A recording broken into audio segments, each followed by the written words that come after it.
Então, novamente, boa noite a todos. Aula número 3 de Fundamentos Filosóficos do Direito. Ok? Hoje é uma aula bem interessante, uma aula bem diferente do que a gente tem visto, tá? Na faculdade, quando eu tive essa aula de direitos, filosofia do direito, eu estudei um cara chamado Hans Kelsen. Foi um grande choque para mim, porque era tudo que eu não tinha estudado na vida.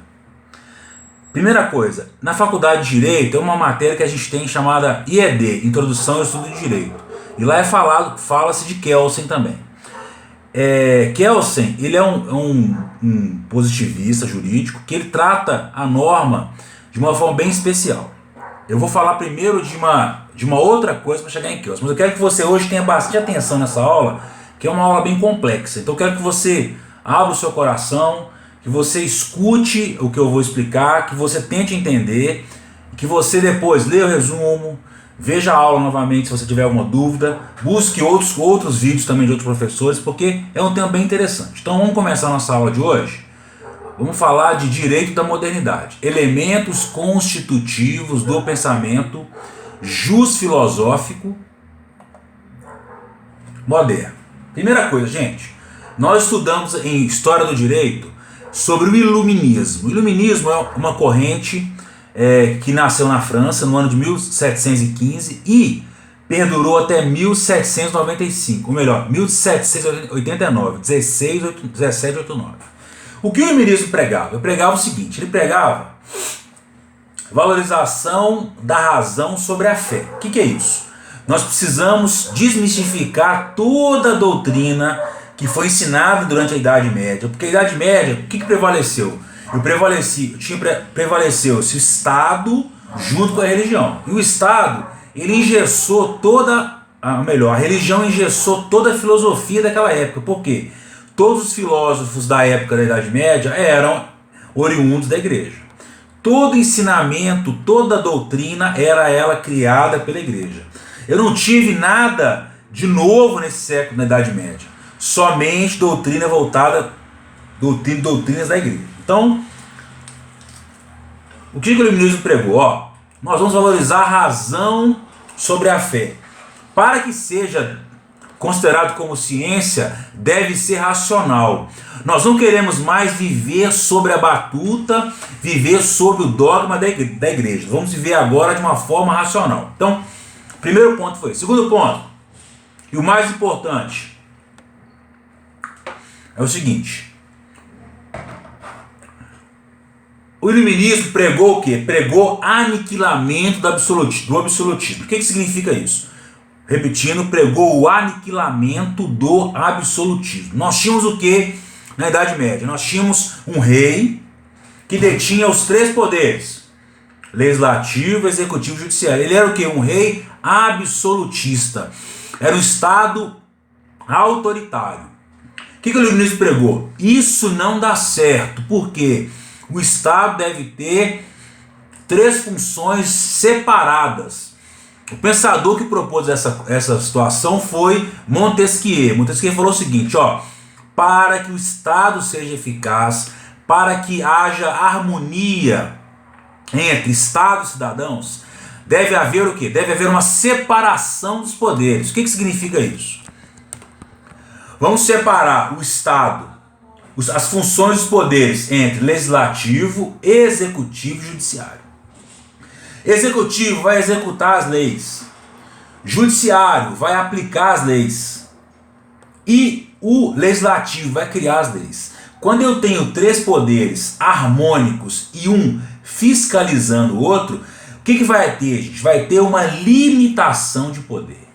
Presta bem atenção, o Iluminismo pregou, além de tudo, pregou o quê? Limites para o Estado. Até então, o Estado agia de forma o quê? O Estado agia de forma ilimitada. Era um poder limitado. Mas quando o Iluminismo prega, se o Estado tiver a tripartição dos poderes, se o Estado for um tutor de pessoas com liberdade plena, se o Estado for um gerenciador das leis, vai haver o quê? Vai haver um Estado mínimo com a sociedade agindo de forma ampla. Isso é o que? Isso é liberalismo. Então, o liberalismo ele nasce do iluminismo. Por quê? Pregou-se a liberdade política, religiosa e liberdade econômica. Gente, qual era o paradigma até então? O paradigma era um Estado absolutista, um Estado totalmente intervencionista, onde todas as funções estavam na mão do rei. Somente o rei criava leis, somente o rei aplicava as leis, somente o rei executava as leis. Não havia separação de poderes. Eu, rei Felipe Roberto, crio leis, executo as leis e aplico as leis. Ponto. Todo poder emana do rei. O rei era o quê? O rei era a personificação de Deus na terra. Isso era absolutismo, isso era o quê? Estado autoritário. Ok?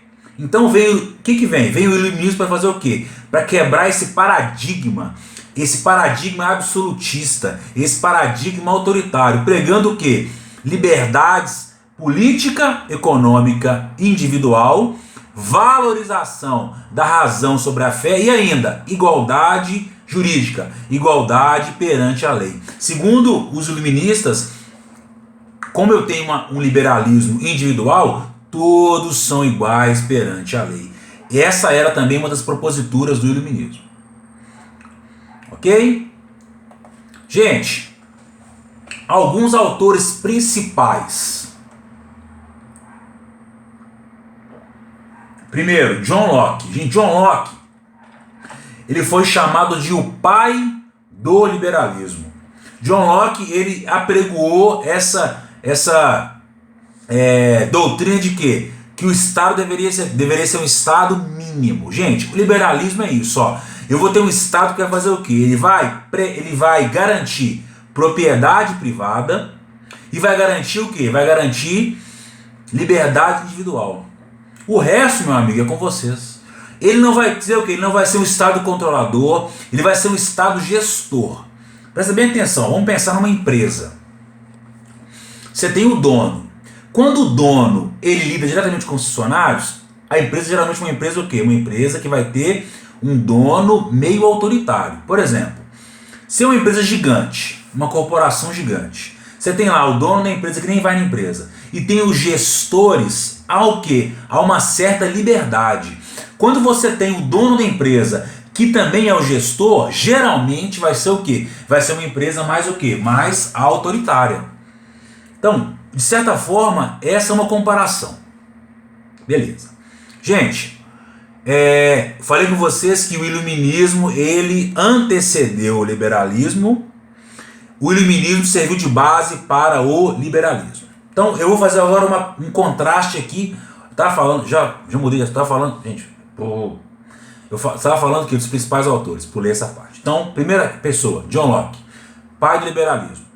John Locke também era o que? Ele era contratualista. Gente, o que é contratualista? É alguém que prega o contrato social.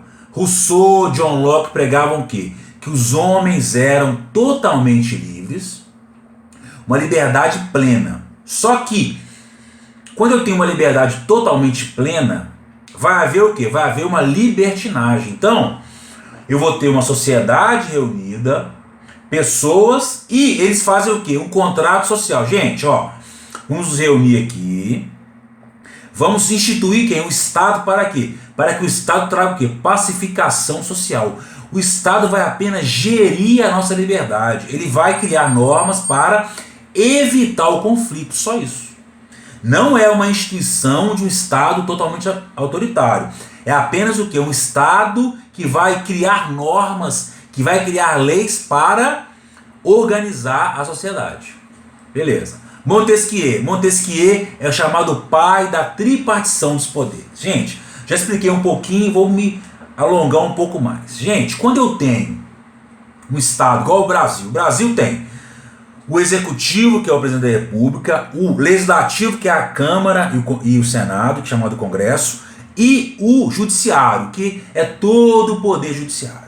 Esses três poderes, gente, não existe um maior do que o outro. Existe o quê? Uma coordenação entre eles. existe o que? Uma fiscalização.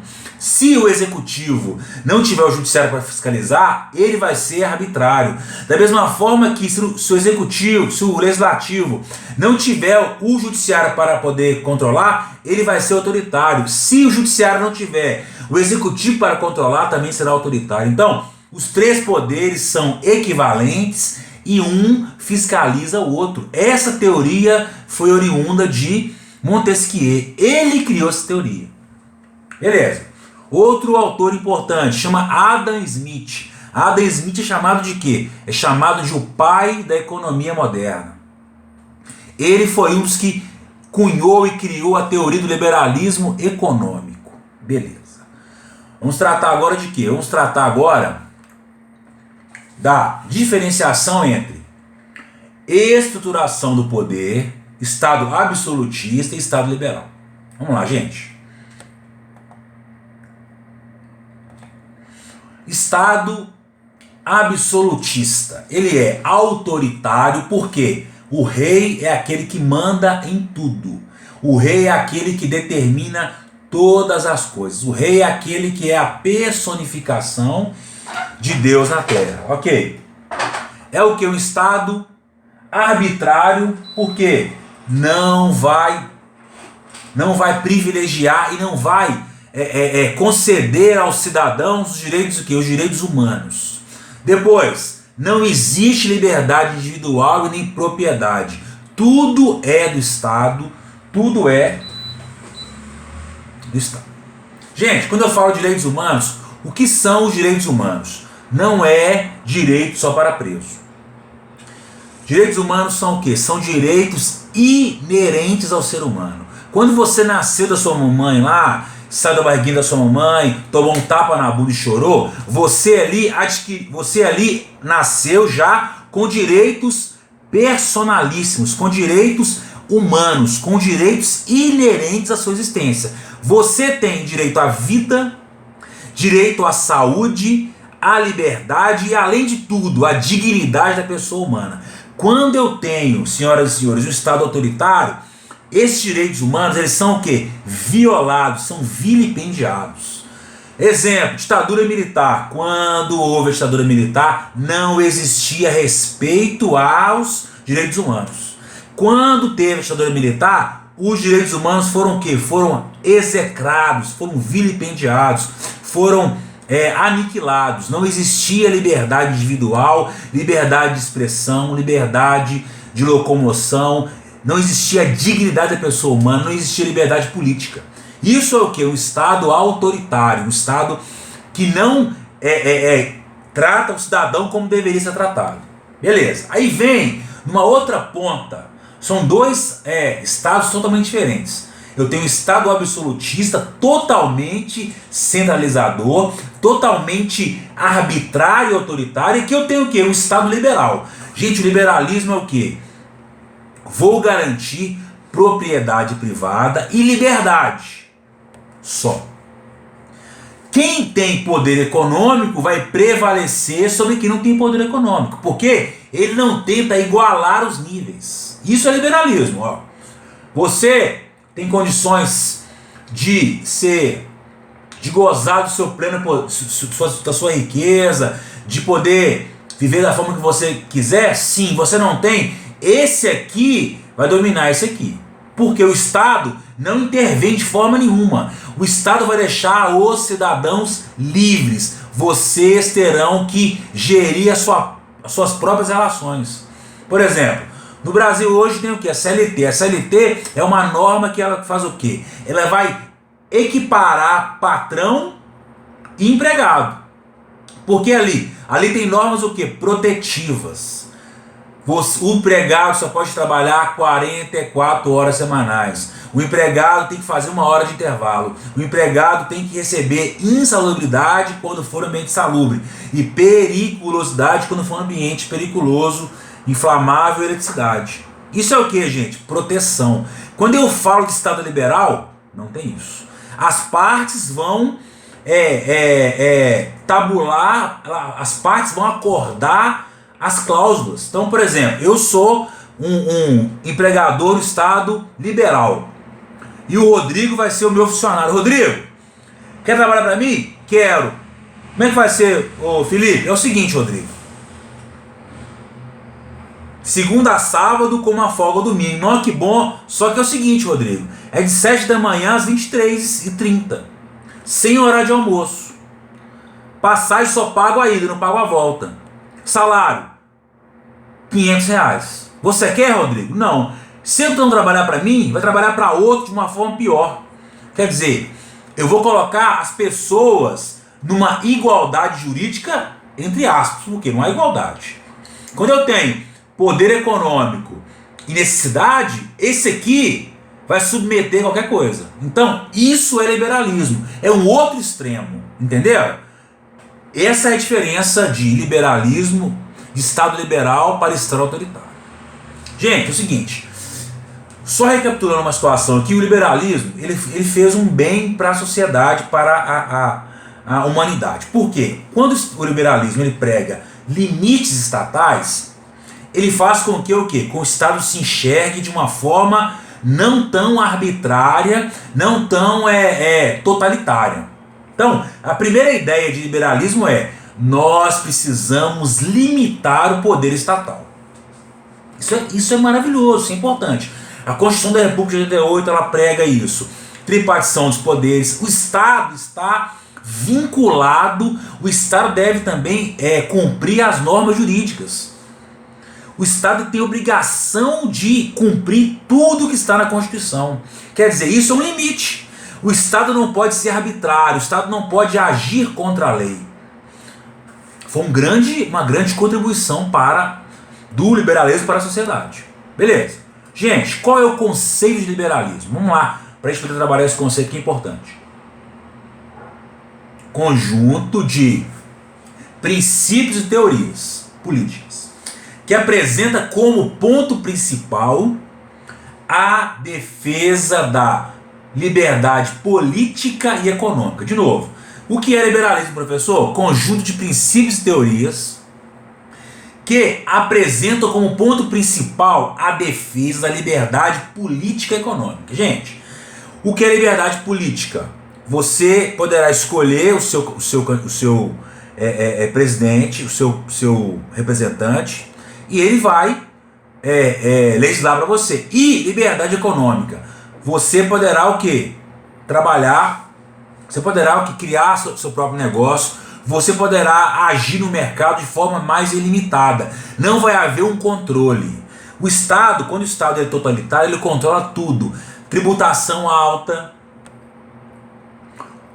toda forma de mercado é controlado. Quando tem liberalismo, você pode agir da forma que melhor lhe aprover, respeitando a legislação. Se você respeitar a lei, meu amigo, faça da forma que lhe for melhor.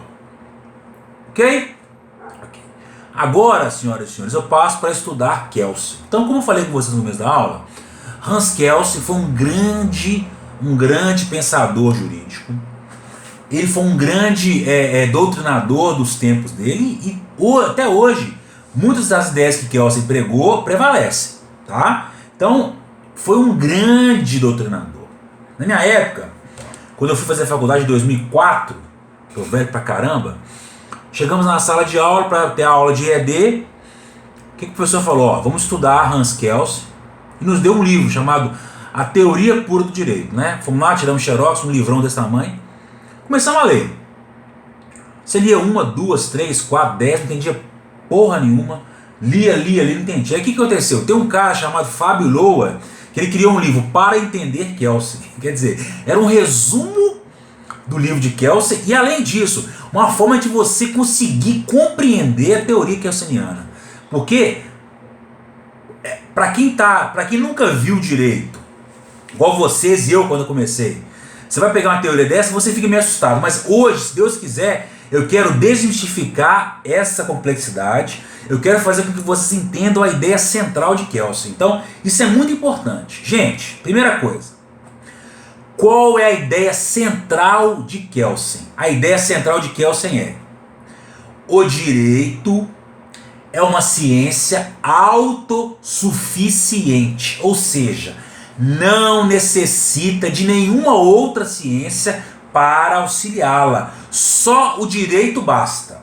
Por exemplo, hoje, como é que é hoje? Hoje eu tenho o direito caminhando com a psicologia, com a psiquiatria. Por exemplo, artigo 26 do Código Penal. O que fala? Fala do inimputável e do semi-inimputável. Aquela pessoa que comete um crime e ela tem a sua capacidade mental totalmente debilitada, não tem capacidade de discernir os seus próprios atos, ela vai ser inimputável e não vai ser posta numa reclusão, numa cadeia, no presídio. Ela vai ser tratada no hospital psiquiátrico. Gente, o direito consegue entender o que essa pessoa é, ou vai ter uma necessidade de uma outra ciência, que é a medicina? É lógico, professor, que vai precisar de um auxílio. Segundo Kelsen, queridos, Kelsen falava o seguinte, ó: o direito é uma ciência autônoma. O direito é uma ciência autossuficiente. O direito não necessita de ninguém para auxiliá-lo. Uma vez que a norma está posta, uma vez que a norma está escrita no código, ela é autossuficiente. Ela vai ser totalmente capaz de dirimir qualquer conflito social. Presta bem atenção, eu vou repetir isso aqui, gente. Olha que profundidade. O direito é uma ciência autônoma. O direito é uma ciência autossuficiente. O direito é capaz de dirimir, de pacificar qualquer conflito social, independentemente de qualquer outra ciência. Se você, amigo e amiga, irmão e irmã, querido e querida, senhores e senhoras, entender isso aqui, já é 90% da teoria de Kelsen. Se você entender que Kelsen, o que ele pensou? Ó, o direito é uma ciência que ela é autônoma, ela é super poderosa. É o Superman da sociedade. O direito não necessita de ninguém. Ele caminha sozinho. Ele é capaz de resolver os problemas sozinho. Não precisa de mais ninguém. Esse é o direito super poderoso. Quem vê filme de super-herói aqui? Geralmente esses caras andam sozinhos. Exceto o Batman, que tem um Robin. O Superman anda sozinho. O que mais? Hulk anda sozinho. Enfim, esses caras andam sozinhos. Por quê? Eles são super poderosos. Então Kelsen devia ver muito o super-herói. Brincadeira. Ele falou isso. O direito é uma ciência, vou falar de novo, autossuficiente, autônoma. O direito é capaz de resolver qualquer conflito social. Não é necessário nada para auxiliá-lo. Se tiver, gente, no código, vamos pensar que isso aqui é um código. Ó. Se está no código, se está escrito, deve ser cumprido sem qualquer valoração. Ou seja, a norma não é boa nem ruim, ela deve ser cumprida. Acrescentei outra situação. De novo, o professor está muito repetitivo. Porque eu quero que você durma com isso hoje. Quero que você bote a cabeça no travesseiro e vai ficar pensando: Kelsen, teoria pura do direito, ele falou isso, isso e isso. Brincadeira, gente. Mas eu quero massificar vocês nesse sentido. Ó, presta bem atenção. O direito é uma ciência autossuficiente. O direito é capaz de resolver qualquer conflito social e, além disso, uma vez que a norma está posta, uma vez que a norma está escrita, essa norma deve ser cumprida independentemente se afrontar padrões morais ou não. Essa norma que está posta é uma norma autossuficiente, é uma norma o quê? Que deve ser cumprida. E ponto final, sem qualquer valoração. Guarde bem isso aqui, ó, sem qualquer valoração. Ok. Continuando, queridos, o que Kelsen falou? Para poder comprovar que essa norma ela é autossuficiente, o que Kelsen falou? Kelsen criou um pensamento silogístico. Oi? É, isso mesmo. Silogismo. Quem já fez aqui alguma prova de raciocínio lógico? Quem já fez aí? É mais ou menos isso. É e não é, né? Como diz o outro. É um pouquinho parecido. Ó. O que é silogismo? Eu tenho premissa maior, premissa menor, conclusão ou resultado. De novo, premissa maior, premissa menor, conclusão ou resultado. Gente, qual é a premissa maior? É o fato. Eu tenho um fato aqui que é a premissa maior. Como o direito é uma ciência, Paracelso, autossuficiente, como o direito Paracelso é uma ciência que ela é superpoderosa, esse fato, ele vai estar o quê? Ele vai estar abarcado na lei. A lei vai conseguir ser aplicada a esse fato. Fato, premissa maior. Norma, premissa menor. Conclusão, solução jurídica para o caso. Seria o quê? Uma conclusão necessária e inquestionável. Repetindo, premissa maior, fato. Premissa menor, norma. Conclusão, aplicação do direito ao caso concreto de forma o quê? De forma eficaz. É como se fosse uma engrenagem. Quem já viu uma engrenagem aqui? Você tem os dentes aqui e os dentes aqui, ó. Eles encaixam perfeitamente. Não há nada que faz o quê? Não há nenhum dente fora. Isso é que Kelsen fala de silogismo. Ó. Quando o fato, ele encaixa perfeitamente na norma. Não há o quê? Não há discrepância. O fato, ele vai ser o quê? Ele vai ser totalmente, abarcado pela norma. Ok, gente? Até agora tá claro o Kelsen aí ou não? Fala comigo aí, abre o coração. Tá claro?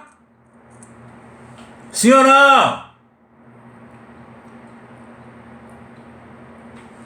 Fala comigo, gente. Abre o coração aí, ó. Não é universal, mas abre o coração. Não é universal, mas abre o coração. Estão entendendo? Estão entendendo?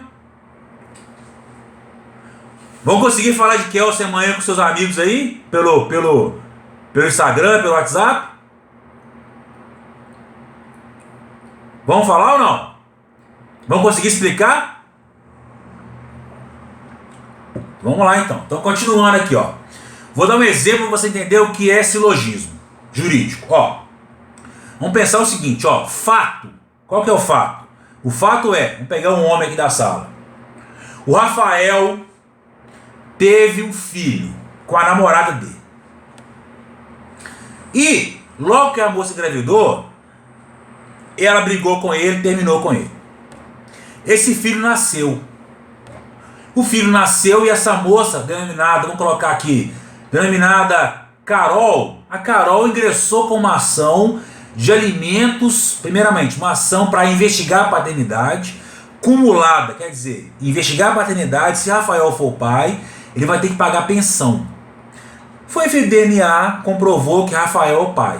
Parabéns, Rafael, você vai ser papai. Como diria Jorge Benjó, tem uma música que ele fala com... viajei aqui, esquece. Beleza.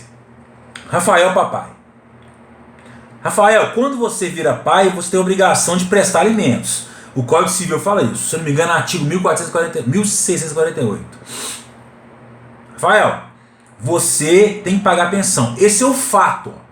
Fato é, Rafael é papai, Rafael tem que pagar pensão, ok? Premissa maior, fato. Premissa menor, Código Civil, não lembro o artigo. Fala o seguinte: cabe aos familiares prestar alimentos uns aos outros. Rafael, você é familiar da sua filhinha? Sim, você é pai dela. Então você, Rafael, tem a obrigação de prestar alimentos para ela. O que é alimentos? É a pensão alimentícia. É a chamada pensão alimentícia. Então você, Rafael, premissa maior, Rafael engravidou uma moça, vai ser papai. Premissa menor, a lei, cabe aos familiares prestar alimentos uns aos outros. Conclusão, Rafael deverá pagar alimentos todo dia 10 no importe de meio salário mínimo. Entendeu? Isso é silogismo jurídico. Para Kelsen, todo fato, ele é abarcado pela norma jurídica. a norma jurídica, o direito é uma ciência autossuficiente, o direito é uma ciência totalmente autônoma, que regula todos os fatos sociais. Isso é uma ciência autônoma, isso é uma ciência autossuficiente. Ok? E, gente, o que acontece? A conclusão, que é a decisão, ela é o quê? Ela é um resultado de um silogismo, de uma o quê? De uma subsunção, de uma engrenagem perfeita. Quando eu tenho essa engrenagem perfeita, eu digo o quê? Que o resultado é o quê? Inquestionável e necessário. Essa é a ideia central de Kelsen. Gente, se meu professor falasse isso comigo na primeira aula, eu ia entender. Mas não, encheu linguiça 6 meses para falar no final do curso. Ó, gente, Kelsen falou isso, isso e isso. Ele me enganou o curso todo, 6 meses de curso, me enganando, para falar no final que a ideia de Kelsen era essa. Então, eu vou falar de novo para passar para o próximo tema. Para Kelsen, Hans Kelsen, na Teoria Pura do Direito, falou o seguinte: o direito é uma ciência autônoma, é uma ciência autossuficiente. Não necessita de nenhuma outra ciência para auxiliá-la. E, segundo Kelsen, essa teoria é provada através de quê? Através do silogismo jurídico. Por que o silogismo jurídico? O direito é capaz de quê? De resolver, de solucionar qualquer conflito social. Gente, quando você estudou lá em História do Direito, quem eu falava com você? Gente, quando surgir um conflito, quando vai surgir a necessidade da intervenção do direito?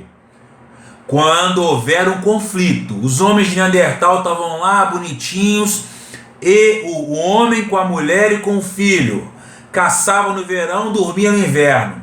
Estava tranquilo. Quando eles começaram a se organizar em aldeias, e cada aldeia tinha uma regra própria, e houve conflito, o que eu precisei? Vamos ter que ter uma intervenção de alguém externo.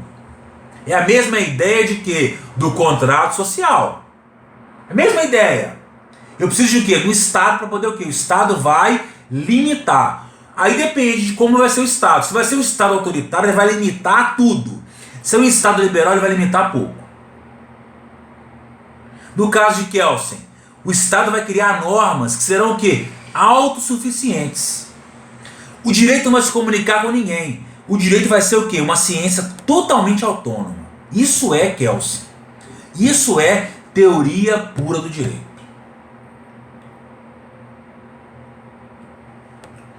Ok? Ok. Então vamos lá. Continuando aqui. Vamos falar agora de quê? Vamos falar da... Kelsen, ele criou, dentro dessa teoria dele de purificação do direito, criou uma teoria chamada normativismo positivista. Vamos lá, de novo. Kelsen inaugura o chamado normativismo positivista. Vamos lá. Primeira coisa. Essa teoria do normativismo positivista, ela foi criada por Kelsen sob a influência de alguns autores. Primeiro, quem influenciou Kelsen para criar essa teoria foi Kant, Immanuel Kant. Gente, Kant foi o quê? Kant foi um pensador iluminista que falou o seguinte, ó: a norma jurídica, ela é externa. Deve ser cumprida simplesmente pela necessidade de se fazer o que ela diz. Opa! Parece com Kelsen aqui, hein? O que Kant quis dizer? A norma existe. Sim.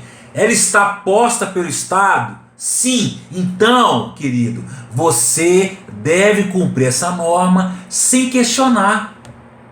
Ah, mas essa norma aqui, ela fere padrões morais. Não interessa. O Estado, que é o legítimo para criar a norma, criou. Então, você vai cumprir. Não interessa. Ah, mas eu não gosto. Não interessa. Tá na lei? Tá. Então você deve cumprir. Isso é positivismo jurídico. Isso é a teoria de Kelsen. Então o que Kelsen fez? Ele era jurista e filósofo, estudou direito, estudou filosofia, então ele buscou em Kant uma base para a sua teoria. E Kant, o que Kant era? Kant, ele era da escola positivista. Professor, tá uma confusão aqui. Então vamos lá. É assim que é bom. Eu tenho duas coisas aqui, gente. Eu tenho o quê? O positivismo jurídico. Kelsen criou isso para quê? Para depurar, para colocar o direito como uma ciência autônoma. Isso aqui é uma coisa. Positivismo é o quê? Uma teoria criada por Augusto Comte. O que essa teoria fala? Ó, a ciência é a resposta para tudo. Se puder ser explicado pela ciência, é válido. Não é explicado pela ciência, não é válido. A religião, ela é explicada pela ciência? Não. A fé é? Não. Então, para o positivismo, é uma coisa qualquer. São padrões morais. Não é realidade, não é provado pela ciência. Beleza. Então, presta bem atenção aqui, ó. Positivismo jurídico é uma coisa, positivismo é outra. Tá no livro isso aqui, você tem que entender isso. Beleza. O que Kelsen fez? Ó? Kelsen foi lá nos iluministas, pegou lá Kant e falou: Kant, vem cá, eu vou embasar a minha teoria pura do direito naquilo que você escreveu, porque você fala o seguinte, ó, a norma não deve ser justa ou injusta. A norma não é feita para agradar gregos e troianos. A norma é feita para o quê? Para ser cumprida. Não deve ser valorada, não deve ser questionada. Ela existe, sim. Quem criou foi quem? O Estado? Foi. Então você deve cumprir. E foda-se. Isso é teoria pura do direito, gente. Isso é teoria pura. Kelsen falou isso. Só não falou foda-se, mas ele falou isso. Entendeu? Essa é a teoria pura do direito. Professor, vai repetir? Vou repetir. Vai? Jura? Juro. De novo. Hans Kelsen falou o seguinte: o direito é uma ciência autossuficiente, autônoma, não necessita de nenhuma outra ciência para auxiliá-la. Ponto. Uma vez a norma criada, ela deve ser respeitada e obedecida, independentemente, presta bem atenção nisso aqui, independentemente de valoração moral.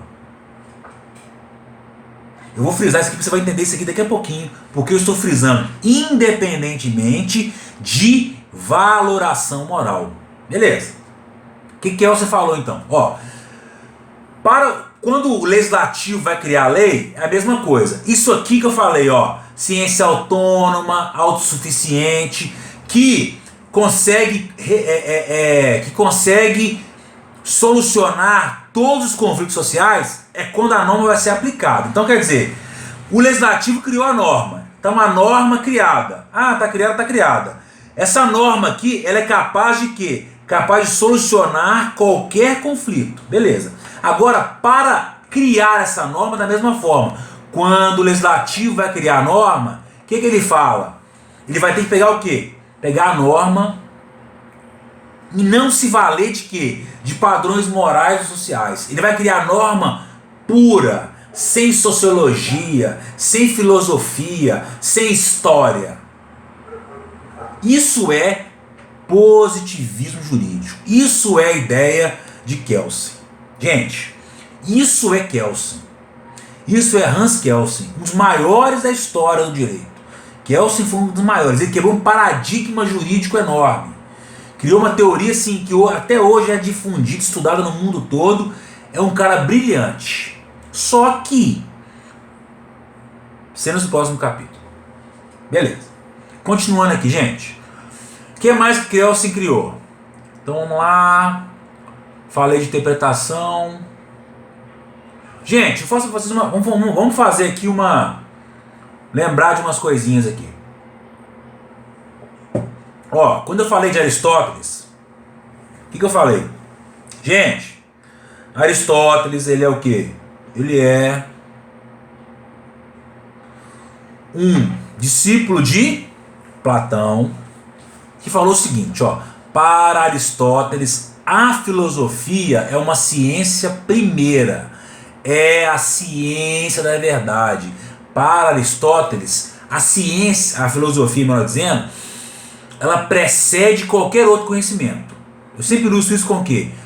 Nosso amigo Isaac Newton estava em casa, no isolamento social, ia na varanda, via a maçã caindo 1, 2, 3, 4, 10, 15, 20 vezes. Falou assim, porra, que merda que é essa? Todo dia a maçã cai. Isso é o quê? Matemática? Não, ele era físico, mas ele não usou lá uma fórmula. Ele pensou o seguinte, ele questionou. Quando você e eu questionamos, isso é filosofia. É o porquê e o para quê. Então, segundo Aristóteles, o brilhante Aristóteles, para mim, o melhor dos três, o que ele fala? A filosofia é uma ciência da verdade. A filosofia é a ciência primeira. Ela é a base disso. Gente, presta bem atenção. Eu posso dizer que Aristóteles, ou melhor, que Kelsen, ele é a favor ou é contra a teoria de Aristóteles? Quem pode me dizer isso aí? Ou ninguém entendeu nada do que eu perguntei? Kelsen e Aristóteles, as teorias deles, elas são equivalentes ou equidistantes? E aí?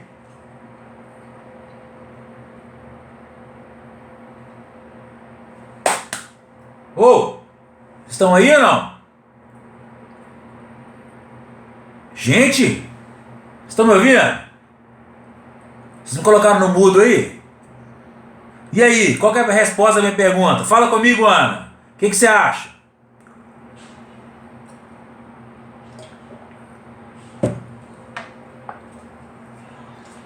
Vamos lá então. Ó, para Aristóteles a filosofia é o quê? Uma ciência primeira, é uma ciência da verdade. Para Aristóteles a filosofia, ela é a base de qualquer outra ciência. Gente, ela é a base de tudo. Se eu for estudar matemática, primeiro eu vou ter que ir à filosofia, porque ela questiona. Kelsen falou o quê? O direito é uma ciência autônoma. Estou dando a resposta. Kelsen falou, o direito é uma ciência autônoma, é uma ciência que não necessita de ninguém. Então, gente, Kelsen falou o seguinte, Aristóteles, o que você falou é uma grande besteira. Por quê? O direito, Aristóteles, ele é autossuficiente. O direito, Aristóteles, é uma ciência autônoma. Eu não necessito de ninguém, e muito menos a filosofia. Essa é a resposta para a minha pergunta. Ó,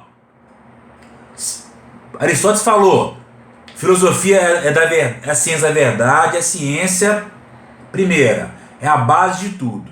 Para Kelsen não. Kelsen falou, Aristóteles, vou dizer uma coisa para você. Diga, Kelsen. O direito é autossuficiente. Você falou isso aí da filosofia, serve para matemática, para física, para história, para economia. Para o direito, Aristóteles, não serve, porque a minha ciência é pura. A minha ciência, ela é o quê? Ela é autônoma. A minha ciência, Aristóteles, ela é autossuficiente. Ela é o que? O Superman das ciências. Ela vai sozinha, sem auxílio de ninguém. Ok, queridos? Isso é teoria pura do direito. Beleza. Continuando. Daí o que Kelsen falou? Kelsen faz o quê? Beleza. Outra situação. Já falei que para Kelsen o que ele fala? Ó, se o direito é uma ciência pura, antes de mim, muitos fizeram o quê? Ó, vamos colocar o direito junto com a filosofia, o direito junto com a matemática, o direito junto com a sociologia. Vamos juntar ramos do direito, ramos para poder o quê? Para tentar explicar as ciências. Então o que Kelsen propõe? Ó, o direito não nasceu agora comigo. O direito nasceu já quando houve um conflito, houve a intervenção jurídica. Quando houve o direito, quando houve o conflito, houve a intervenção do Estado através de quê? Através do direito. O que é o direito? O que é o direito? conjunto de princípios e regras que regem a convivência humana. Kelsen não criou isso. Isso veio o quê? Da história do direito. Mas o que Kelsen percebeu? Eu quero o direito como uma ciência pura, tal qual ele falou com Aristóteles. Beleza. Então, o que Kelsen propõe? Eu vou depurar o direito. Gente, o que é depurar? Presta bem atenção.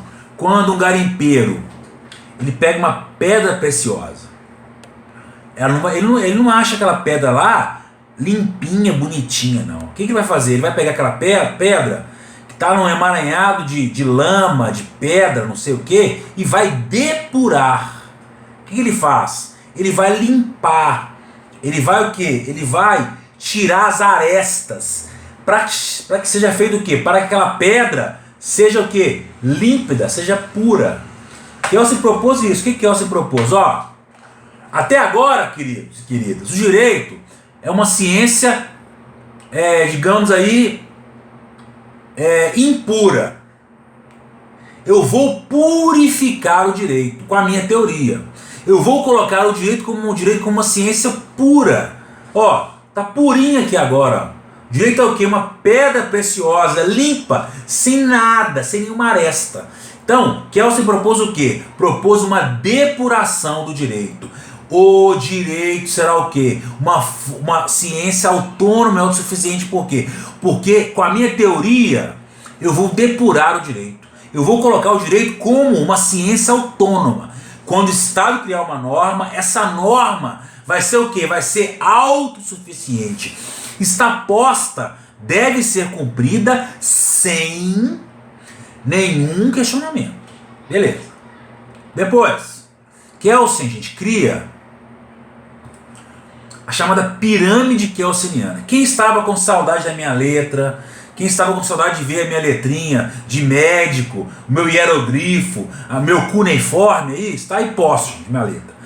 Ó, a Alexandra conhece minha letra. Alexandra, se você tiver aula presencial, você vai ver essa letra maravilhosa aí. Quem mais? Mariana também, não viu minha aula presencial ainda. Quando vê, gente, essa é minha letra. Me perdoe, eu faço caligrafia, eu tento melhorar, mas eu não consigo. Ok? Então vamos lá. Pirâmide kelseniana. Gente, isso aí até hoje é vigente. Essa foi uma das grandes contribuições de Kelsen para o mundo jurídico. Ó, presta bem atenção aqui, queridos. Aqui, ó, a primeira aí, ó, Constituição. A Constituição, ela é a norma primordial. A Constituição é a norma que serve de base para as demais. Nenhuma norma pode ser criada em contraponto à Constituição.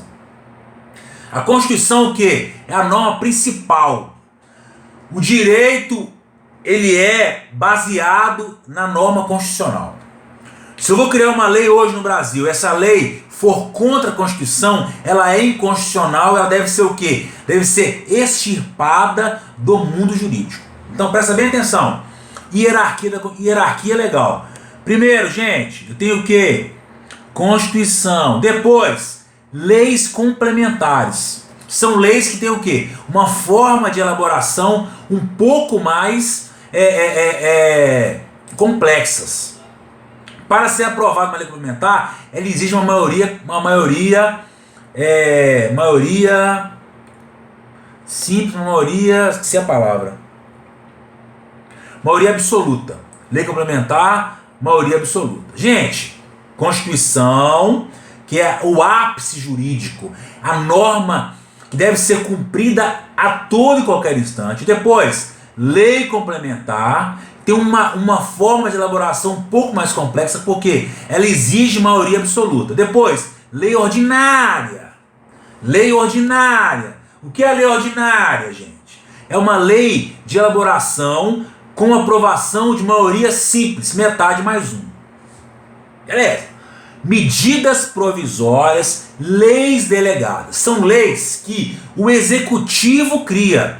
Professor, oi, tá maluco? Mais ou menos, só um pouco. Por quê? Ó, você me falou no começo da aula que Montesquieu, o que Montesquieu falou? Ele falou que foi criada a teoria de tripartição dos poderes. Ah, é? Me explica aí, ó. O executivo executa as leis. O legislativo, ele faz o quê? Ele cria as leis e o judiciário aplica as leis. Senhoras e senhores, essas aqui são as funções precípuas, funções típicas. Em alguns casos, um faz a função do outro com uma função atípica. Então, quando o executivo ele cria uma lei, ele pode criar lei. Por exemplo, pandemia, Bolsonaro domingo à noite, medida provisória. Amanhã os contratos de trabalho poderão ser suspensos por 60 dias com pagamento de 25% do salário. O que é isso? O presidente da República, com uma prerrogativa constitucional, ele pode editar uma medida provisória quando for de caráter urgente. Então ele fez. Então quer dizer, o executivo pode criar leis quando essas leis quando houver previsão de criação por parte dele. A Constituição dá essa prerrogativa. Beleza. Resoluções, portarias, decretos, são o quê? São leis de origem inferior. São o quê? São leis para explicar alguma situação, são leis que são aplicadas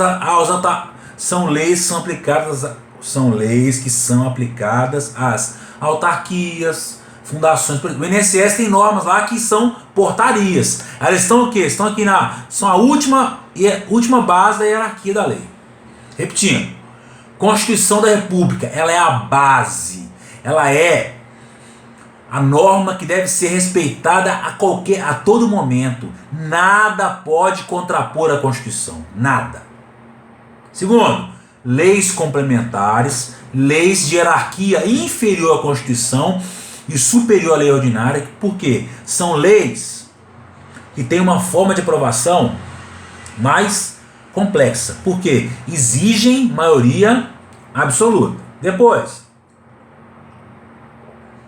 lei ordinária. O que é lei ordinária? É uma lei que exige maioria simples. Depois, medida provisória, lei delegada, leis que o executivo pode criar. Depois, resoluções, portarias, enfim, outros tipos de leis. Gente, aí eu coloquei para vocês o seguinte, norma fundamental. Vocês estão vendo aqui que ela está fora da pirâmide? Tá vendo aqui? Tô, professor. Fora da pirâmide. Sim. Essa aqui, gente, é uma norma hipotética. Nossa senhora. Puta que pariu. Tava tão bom para ser verdade. Agora vem ele com essa norma hipotética. Gente, como que eu vou explicar isso para vocês? Como que eu entendo isso? Toda vez que vai ser criada uma Constituição, há um rompimento de paradigma. Por exemplo, 88. Antes de 88, tinha um Estado autoritário onde vigorava, melhor dizendo, a ditadura militar. Quando eu quero romper com o regime anterior e criar uma nova Constituição, o que eu faço? Eu vou reunir uma Assembleia Constituinte e criar uma Constituição. Gente, para Kelsen não é simples assim. Essa troca de regime, essa elaboração da Constituição, ela exige, ela tem uma mística, digamos assim. Seria o que? Uma norma fundamental. Seria como se fosse o pai da Constituição. Aquilo que dá o quê? Que dá fundamento, que dá validade. É uma norma que não está escrita, mas ela dá validade. Então você vai entender isso, norma fundamental. É uma norma que não está escrita, mas é uma norma que dá validade para a Constituição. Essa é a teoria de Kelsen. Repetindo, o que vem a ser uma norma fundamental é um pressuposto de validade. Pressuposto de validade. O que é isso, gente? É uma norma que vai dar validade à Constituição. Ela valida. Ela não é escrita, mas ela valida. Ela faz o quê? Constituição, você pode ser criada, porque há uma norma aqui, como se fosse o espírito da lei, que te autoriza a ser criada. Como se fosse uma magia. Como se fosse o pai da Constituição. Ok, gente? Ok. Isso é um pouco complexo mesmo, mas eu preciso que você entenda isso. A norma fundamental é uma norma que dá validade para a Constituição. Se você entender isso, você entendeu o seguinte, você fala comigo assim, professor, eu entendi, Kelsen, entendeu? Então fala. Kelsen falou o seguinte, o direito é uma ciência autônoma, o direito é uma ciência autossuficiente, que não necessita de nenhuma outra ciência para auxiliá-la, vírgula. E ainda, uma vez que a norma jurídica é criada, ela deve ser cumprida, ela deve ser obedecida, sem qualquer questionamento ou valoração moral. Beleza. Kelsey criou a pirâmide kelseniana, né? Pirâmide de Kelsey. Essa pirâmide tem a norma fundamental, que está fora da pirâmide, e tem o que? Constituição, lei complementar, lei ordinária, medida provisória, leis delegadas, e depois resoluções, portarias, enfim, outras normas.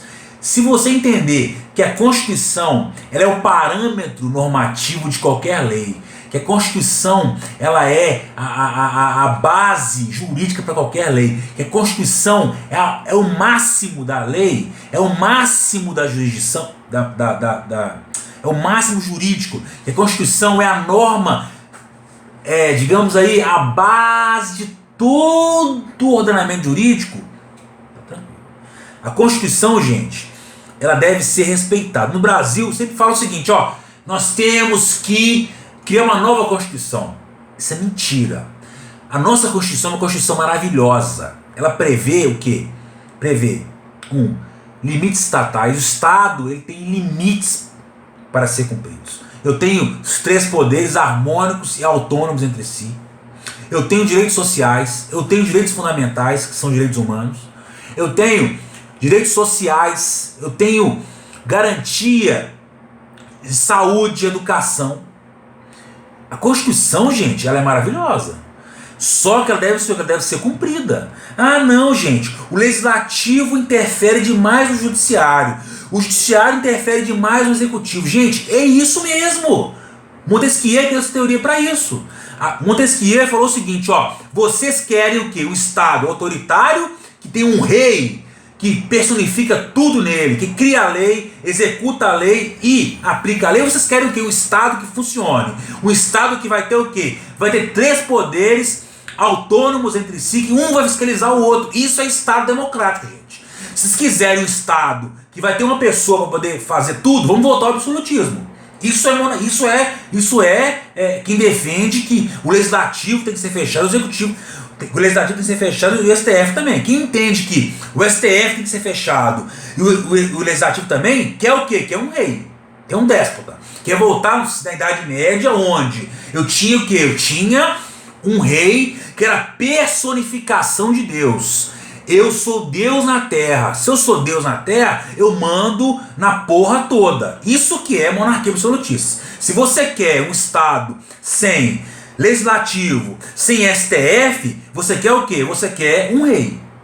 Então, um rei déspota, né? Uma monarquia absolutista. Porque na Inglaterra tem a rainha, mas não é assim.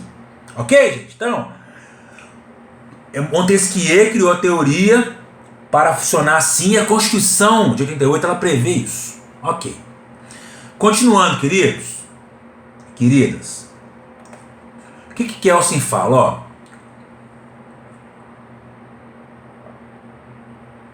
validade da norma.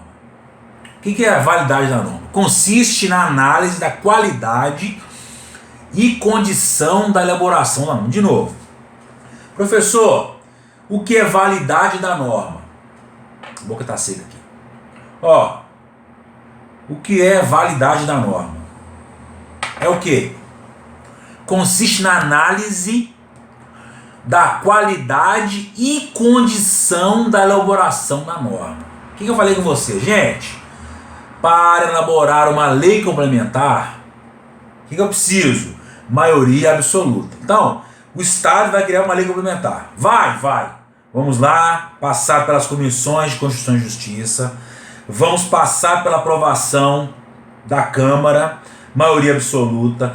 Vamos passar pela elaboração do Senado, maioria absoluta. Foi, presidente, sanciona. Lei complementar. Ah, eu quero alterar a lei complementar. Quero. O que eu vou fazer? Eu vou criar uma lei complementar posterior, porque, presta bem atenção, lei posterior revoga a lei anterior. Se eu crio uma lei hoje, 18 de maio de 2020, essa lei ficou lá em vigor até julho de 2020. Quando foi agosto, eu quero revogar essa lei. O que eu vou fazer? Eu pego aquela lei, a lei nova, e vou revogar a lei velha. Para eu revogar uma lei, eu tenho que criar leis no mesmo patamar. Isso é o quê? É o procedimento. Que eu falou o seguinte, gente, para que a norma seja válida, eu não tenho que olhar o conteúdo. Presta bem atenção nisso aqui. Vou até falar devagar, bem mais devagar que eu estou falando, né?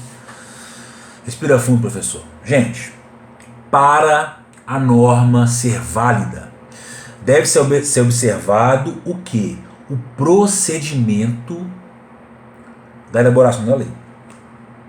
Ó, se eu for criar uma lei complementar e eu cumprir os requisitos que a Constituição determina, ela vai ser válida. Eu vou repetir isso aqui de novo, porque é importante que você entenda isso. Para Kelsen, gente, Kelsen falava o seguinte, ó, independe o conteúdo da norma. Se essa norma foi criada do procedimento certo, se ao criar a norma, o legislativo adotou o procedimento correto, essa norma deve ser cumprida, independentemente da valoração social. Não deve ser valorada, a norma deve ser obedecida. Presta bem atenção, é isso. Gente, outra coisa, hierarquia. Como eu falei com vocês, que é hierarquia? Eu quero mudar a Constituição. Quer mudar a Constituição? Quero. A Constituição foi criada em 88, a Constituição foi criada em 88 e foi alterada. Eu tenho 103 emendas constitucionais.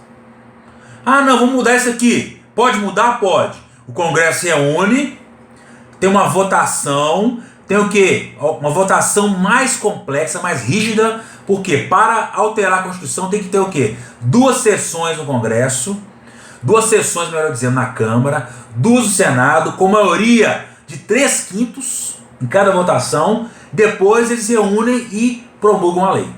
Então quer dizer, para alterar a Constituição, eu tenho uma forma de alteração mais rígida. Beleza. Então o que Kelsen falou? Ó, para a norma ser válida, ela tem que ser o quê? Tem que respeitar o procedimento. Ok, professor?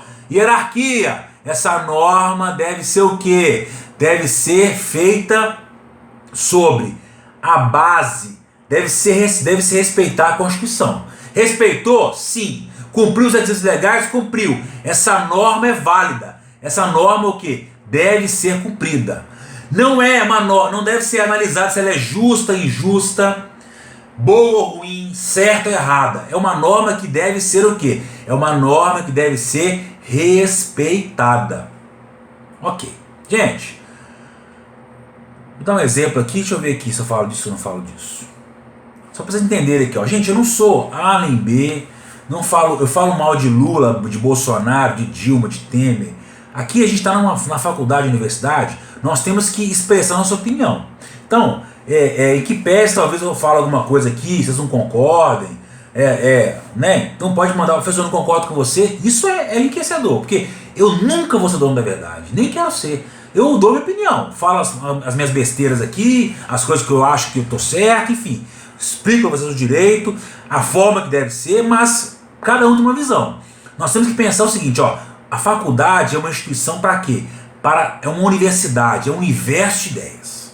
Então, o conflito é bom o quê? Para ser o quê? Porque a gente vai ter que conversar, a gente tem que se entender, a gente tem que conversar e debater. Isso é universidade. Eu não vou doutrinar vocês, daí vocês vão doutrinar. Ah, vamos fazer catequese aqui, socialismo, capitalismo. Não. Cada um tem sua opinião. A sua família tem uma posição política, você tem uma posição política, eu tenho a minha, meu pai tinha a dele que faleceu, meu irmão tem a dele. Enfim, cada um tem uma forma de pensar. Aqui, eu vou tentar, eu vou bater em Chico e Francisco. Falo mal de A e de B. Aqui vai ser assim, beleza? Então, o que aconteceu? Em 2003 foi o quê? Foi criado o Estatuto do Desarmamento. Estatuto do Desarmamento. Teve um plebiscito, o povo votou e criou o Estatuto. Gente, ele é o quê? Ele é uma lei ordinária. Tá errado aqui, é uma lei ordinária. Coloquei federal, mas é lei ordinária. Ó, o presidente da República, o que ele quis fazer? O Bolsonaro falou o seguinte, ó. ele na campanha fez uma promessa, ó. No Brasil vai ser porte de arma para todo mundo. Vai ser, eu sou presidente da república, eu mando, não sei o quê. Bom, o que esse cara fez? Ele foi lá, editou um decreto. Ou pretendeu editar um decreto. Não falei errado. Pretendeu editar um decreto.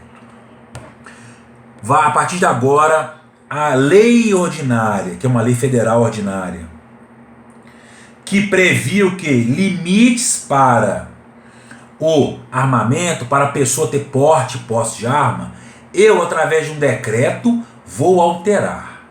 Gente, o que você falou? Para a norma ser válida, ela tem que ser o quê? Ela tem que obedecer procedimento. Se eu quero alterar uma lei ou revogar uma lei, eu tenho que usar uma lei que de mesma hierarquia. Volta lá, ó. Olha lá a pirâmide de Kelsen, ó. Gente, lei ordinária é uma lei federal, uma lei comum. O que nosso amigo Bolsonaro quis fazer? Ele quis pegar um decreto que é de uma hierarquia inferior e alterar uma lei de hierarquia superior. Isso não pode. Ah, professor, a intenção dele foi ótima. Para quem defende o armamento, foi. Só que o modus operandi, a forma que ele quis fazer, estava errada. Entenderam? Então, quer dizer, segundo a teoria kelseniana, a lei, para ser criada uma lei, para a lei ser eficaz, ela deve ser o quê? Deve ser respeitada o procedimento. Nesse caso aqui, Bolsonaro não respeitou. Ele queria alterar uma lei ordinária através de um decreto. Isso é inconstitucional. Ok? Claríssimo? Claríssimo. Voltando. Agora vou falar de quê? Crise e crítica. Essa norma, essa forma que Kelsen colocou o direito, ela cooperou para uma série de atrocidades, uma série de quê? De mutilações sociais. Professor, presta bem atenção, ó. Kelsen foi lá em Kant. Kant, vem cá. Eu quero fundamentar minha teoria na filosofia. Kant era filósofo. Ó, o que Kant falou? A norma deve ser respeitada sem qualquer valoração moral. Gente, presta bem atenção. O que é valoração moral? Eu tenho uma norma. Hoje no Brasil, o que acontece? O Estado criou uma lei. Vamos pensar. Reforma da Previdência. Eu, como advogado previdenciarista, eu não concordo com muitas coisas da norma e critico. Então, segundo Kelsen, isso era proibido. Você deveria cumprir a lei sem qualquer valoração. A lei é certa ou errada, não interessa. Deve ser cumprida. Aí, beleza. Veio um cara mais inteligente que Kelsen, Adolf Hitler. O que Hitler fez? Estado socialista alemão. Ó, vamos criar uma norma aqui que vai fazer o quê? Essa norma vai fundamentar o extermínio dos judeus. Quem for judeu na Alemanha vai para o campo de batalha. Campo de morte, né? De batalha, campo de morte. Beleza, professor. E aí? Troca do chiclete. Ó. Norma na Alemanha. Quem não for alemão puro vai para o campo de concentração. Campo de concentração, vai morrer.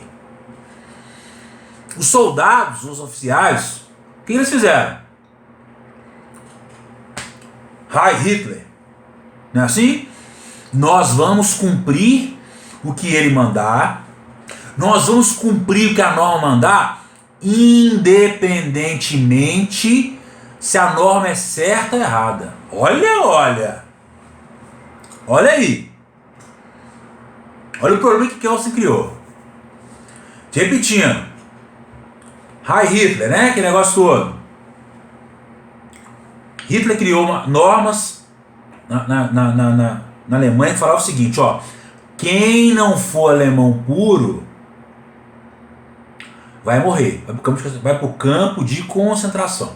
Beleza? Ó, eu era oficial nazista. Não sou porque eu, né, lá na Alemanha era ser morto, né? Negão, né? Alemão é africano, né? Então eu ia me fuder lá no campo de concentração. Brincadeira, gente. Então é o seguinte, ó. Quem não for alemão puro vai morrer.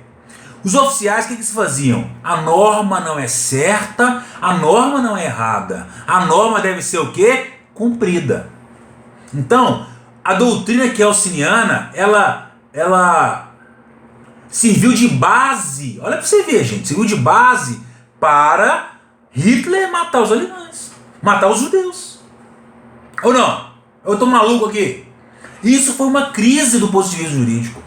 Porque, gente, a norma não é, o direito não é o suficiente. O direito é uma ciência social aplicada, que como qualquer ciência, tem que ter o quê? Tem que ter ramificações, tem que ter auxílio. Então, a Alemanha fundamentou a sua doutrina nazista, com a teoria kelseniana. Chocados? Chocados. Nisso aí houve uma crise. Gente, Tribunal de Nuremberg. Olha pra vocês verem que bacana isso aqui. Defesa e acusação. Vamos lá. A defesa dos oficiais nazistas falou o seguinte. A defesa dos oficiais nazistas. A defesa dos oficiais nazistas. Falou o seguinte, ó. Os oficiais nazistas fizeram o quê? Não cometeram crime algum. Por quê? Não cometeram crime nenhum. Nós respeitamos a Constituição. Aqui na Alemanha, juiz e juíza, no Tribunal de Nuremberg, era vigente a lei que autorizava e, além disso, ordenava que quem não fosse puro, raça pura alemã, deveria ser o quê? Levado ao campo de concentração. O que eu fiz? Eu cumpri a lei. Só isso.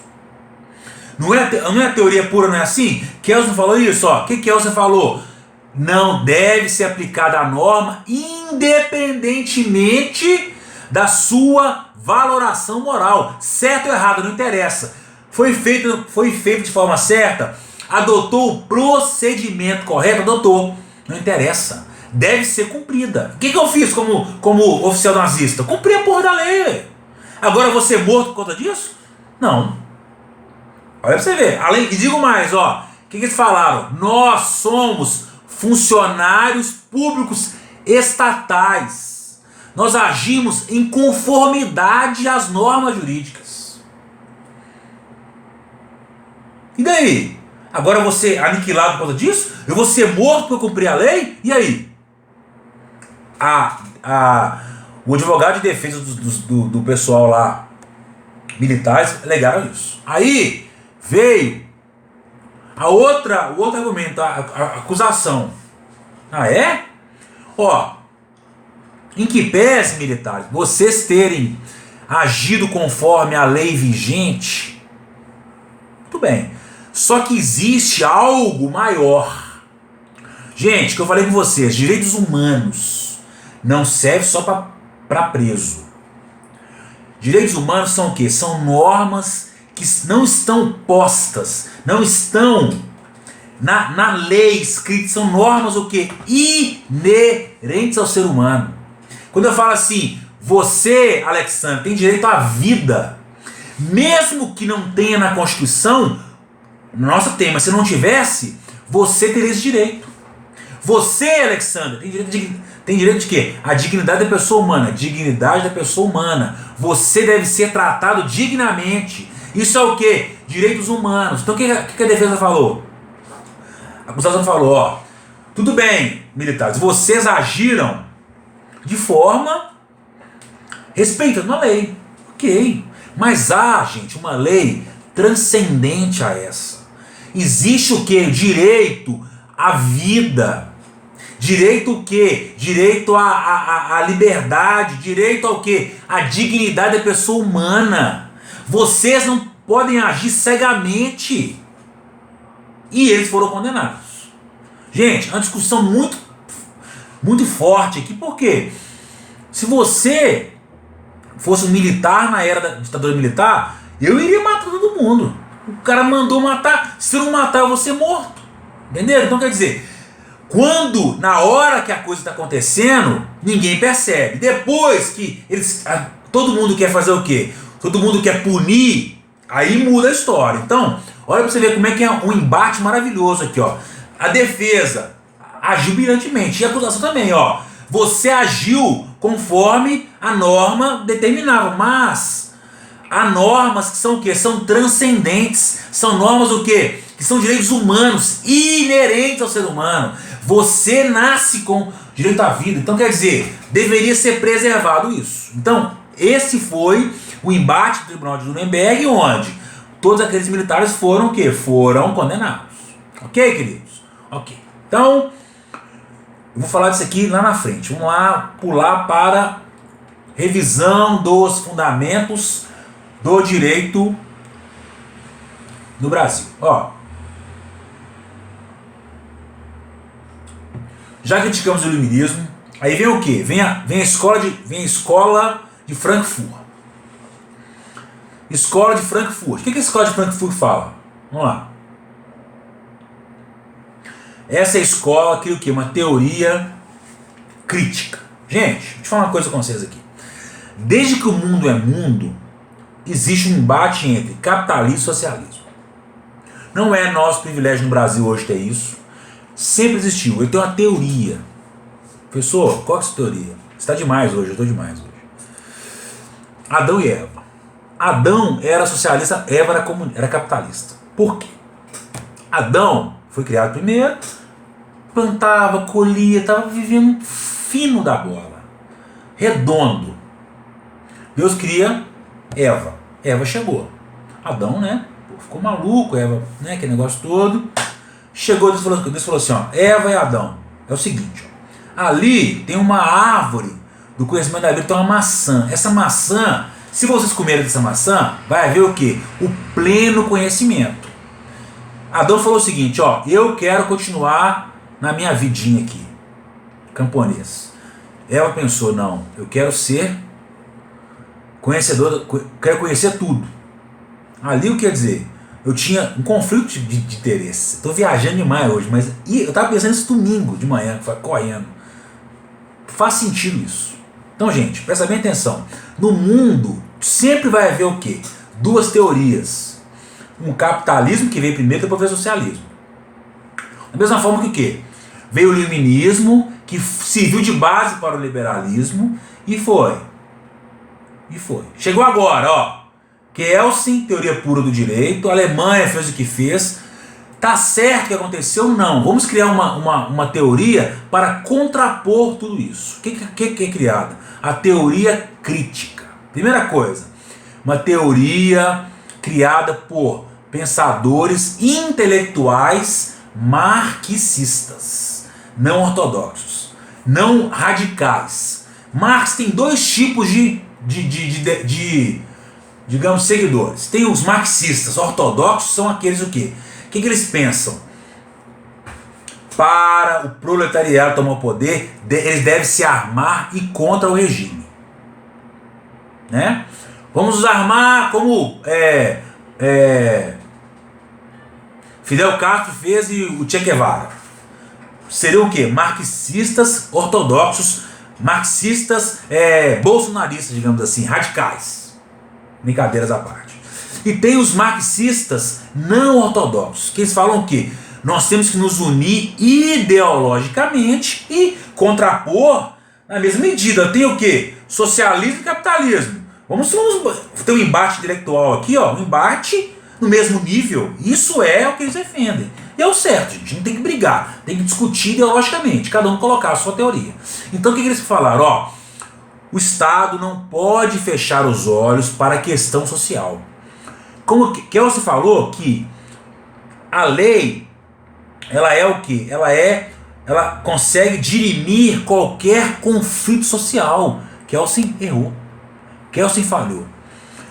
Quando eu vou elaborar uma lei, eu tenho que analisar o que? Aspectos sociais, aspectos sociológicos, aspectos psicológicos, aspectos diversos. Então, quer dizer, para que o direito seja uma ciência aceitável, para que o Estado consiga implementar políticas favoráveis, o que deve ser feito? Deve ser feito o quê? Deve ser criado normas olhando também o aspecto social. Ok? Então, quer dizer, eu vou criar o quê? Uma doutrina mais relativista. O direito deve caminhar com outras ciências. O direito deve o quê? Observar o quê? Observar o caráter social.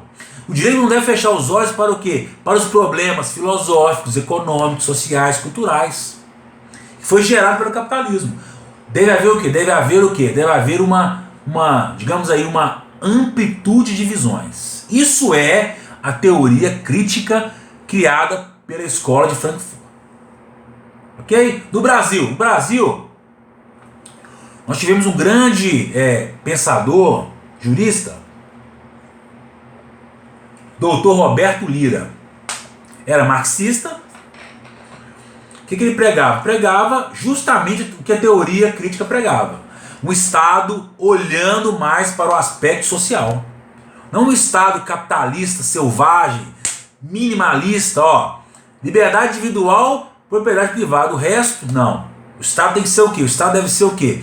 Ele deve estar atento às necessidades, deve estar atento o quê? À sociedade. São o quê? Aspectos sociais.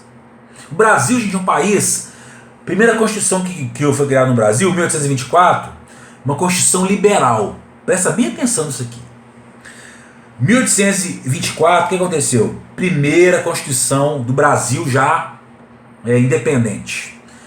1824, primeira Constituição, uma Constituição liberal. Liberal. É isso mesmo. Liberal. Eu tinha um país que tinha acabado de ser independente. Eu tinha um país que tinha acabado de acabar com a escravidão. Não. Tinha um país que tinha o quê? Acabado de ser independente. Um país que tinha o quê? Uma classe alta, minoria e um povo aqui, ó. O que eles fizeram? Vamos criar uma Constituição liberal para o quê? Para legitimar a dominação.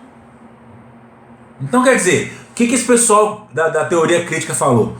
Nós temos que fazer o quê? Um Estado que seja o quê? Um Estado voltado também para o social. Ok? Nesse instante aqui, Roberto Lira, ele faz o quê?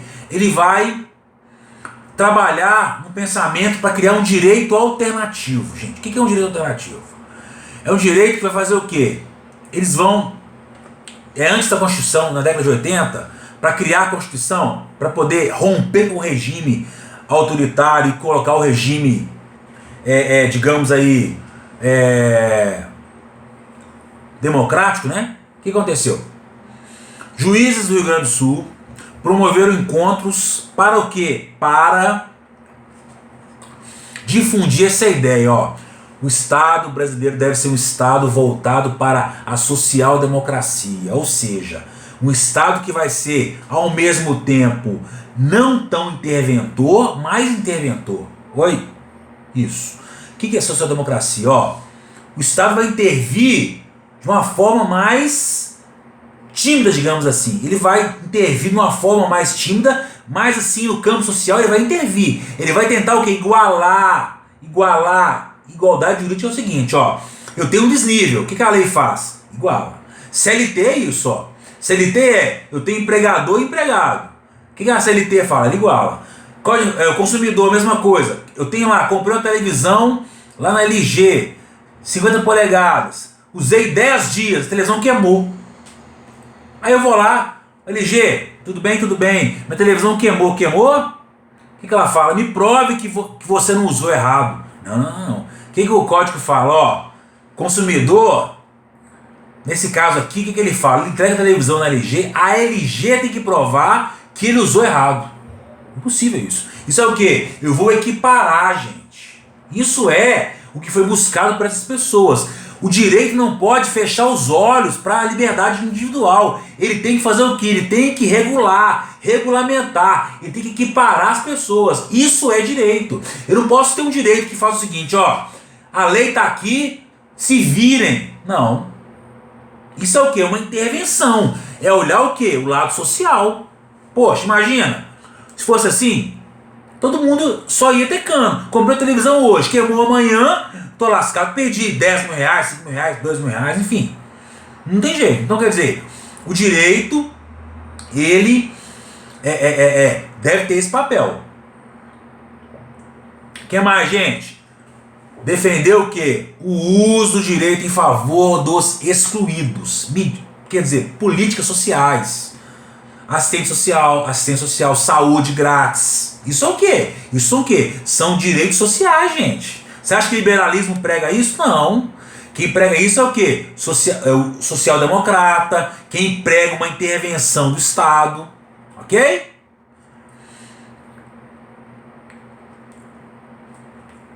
Vamos lá, continuando aqui. Beleza. Então eu tenho o quê? Em 1980, começa a ver o que o Estado, a sociedade faz o quê? Se insurge contra o regime, de forma mais, veemente. 84, direta já. 85, Tancredo Neves é eleito. Ele foi morto ou morreu, enfim, ninguém sabe. E o Sarney assumiu. Gente, quando o Sarney assume, há um clamor social para o quê? Para uma nova Constituição. Precisamos o quê? Fazer o quê? Precisamos romper com aquele regime ditatorial, regime militar, onde não havia o quê? Não havia respeito ao quê? Aos direitos humanos. Quando você não tem liberdade de expressão, quando você não tem liberdade individual, de locomoção, quando você não tem respeitado a dignidade da pessoa humana, o que significa isso? É um Estado que não respeita direitos humanos. E era assim no Brasil. 84 para trás, melhor dizendo, não havia o quê? Não havia respeito às normas de direitos humanos. Quem fala em voltar à ditadura é doido. Minha opinião. Quem é a favor, né, que argumente contra. Gente, Constituição de 88. Vamos criar uma Constituição o quê? Uma Constituição que vai romper aquele velho regime, aquele regime o quê? Ditatorial, aquele regime que massacrava a população, a sociedade, para que criar uma Constituição que vai proporcionar direitos humanos. Gente, os direitos humanos são o quê? Direitos inerentes ao ser humano. Vida, liberdade. Quando esses direitos são colocados no Código, na Constituição, eles passam a ser o quê? Eles passam a ser direitos fundamentais. Então, quando você lê artigo 5º, direitos e garantias fundamentais, são o quê? Direitos humanos codificados, direitos humanos que foram colocados na lei. Então, a nossa Constituição, ela fez isso. O que ela fez? Pegou os direitos humanos e codificou, colocou na Constituição aqui, ó, nesse país aqui, nesse Estado democrático de direito, existe leis que fazem o quê? Que codificam os direitos humanos e que os transformam em quê? Direitos fundamentais. Artigo 5º da Constituição, liberdade religiosa, política, econômica, que mais? Saúde, educação, enfim, dignidade da pessoa humana, dignidade da pessoa humana, são o que? Direitos fundamentais que outrora eram humanos, passaram a ser direitos fundamentais na Constituição. Gente, presta bem atenção nisso aqui. Hoje foi uma aula pesada.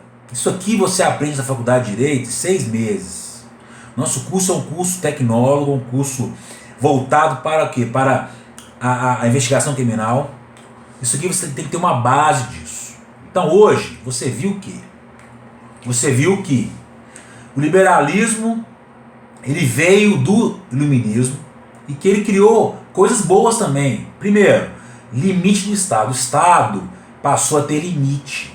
Quando eu crio 3 poderes, um poder vai fiscalizar, vai limitar o outro poder. Beleza. Veio o nosso amigo Hans Kelsen com uma coisa maravilhosa, brilhante na época. O direito é uma ciência autossuficiente. O direito é uma ciência autônoma. O direito é uma ciência que não necessita de nenhuma outra para auxiliá-lo. Parafraseando aqui, o direito não é Batman, o direito é Superman. Batman tem o Robin, o direito não tem ninguém, o direito é autossuficiente. O direito é o que? Superman das ciências. Ele vai sozinho. E além disso, não deve ser o que? Valorado.